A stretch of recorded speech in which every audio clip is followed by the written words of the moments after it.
Yavaş birader. Memleket nere senin? Böyle bayık bayık. Hop dedik. Kirliler var delikanlı. Lan ayıptır oğlum. Soframıza gelmişler, bekletiyorsunuz insanları. Gel Cihangir, gel, hoş geldin. Hoş bulduk. Ne arıyorsun Yozgatlı? Şangırı. Yakın değil mi oralar?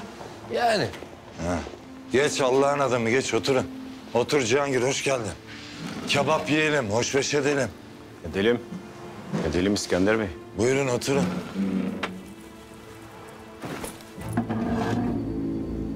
Çantasını alın misafirimizin, yük olmasın.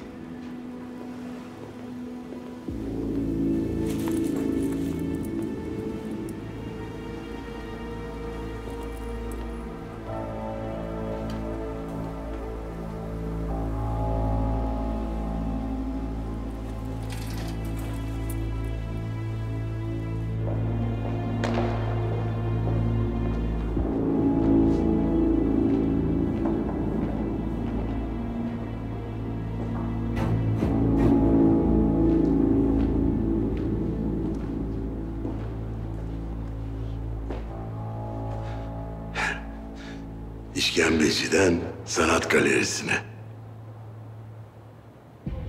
İyi akşamlar Vekil Haç Bey. Karşılaşmalar insanı geliştirir. Herkes birbirine benzese, devletler de toplumlar da küçülür.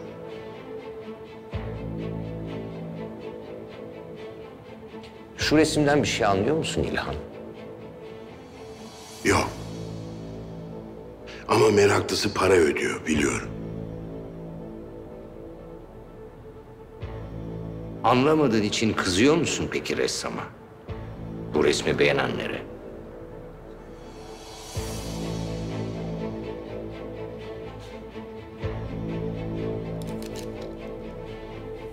Ne istiyorsun onu anlat.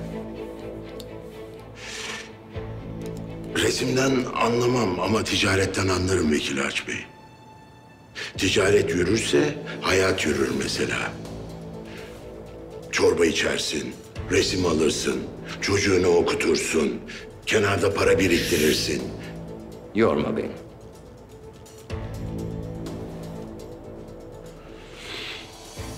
İskender üstüme geliyor. Ben bir şey duymadım. Sizin izniniz olmadan bunu yapamaz ama.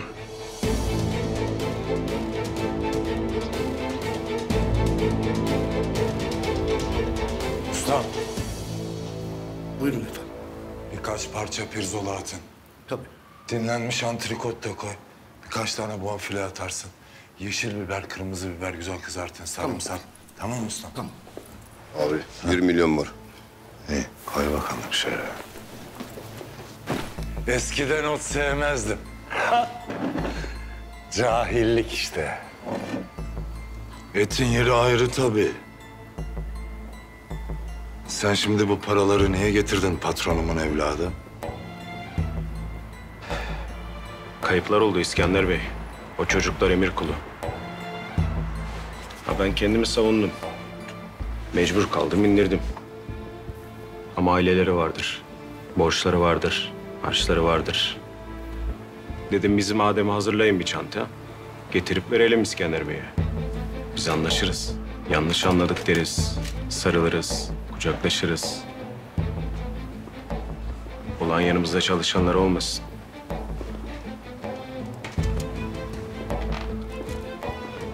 Serin serin konuşuyorsun be Cihangir. Demek bu para ölenler için ha? Güzel, güzel. Biz tabii ki sarılırız, öpüşürüz, kucaklaşırız, anlaşırız. Yeter ki sıramızı, yerimizi bilelim.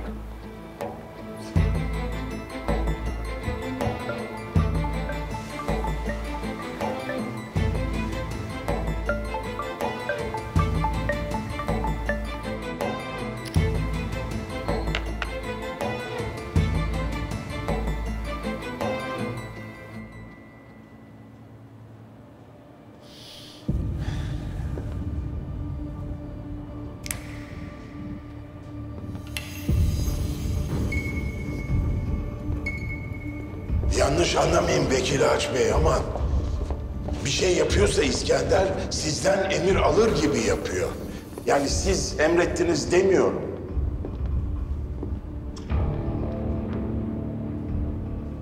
Sana dahlimiz ve malumatımız yok dedim.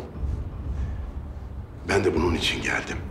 İskender'in yaptıkları hepimize zarar verecek. Bunu bilin istedim.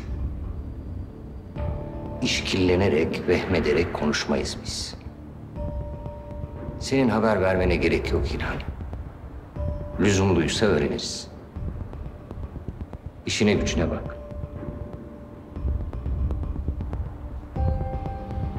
Gidebilirsin.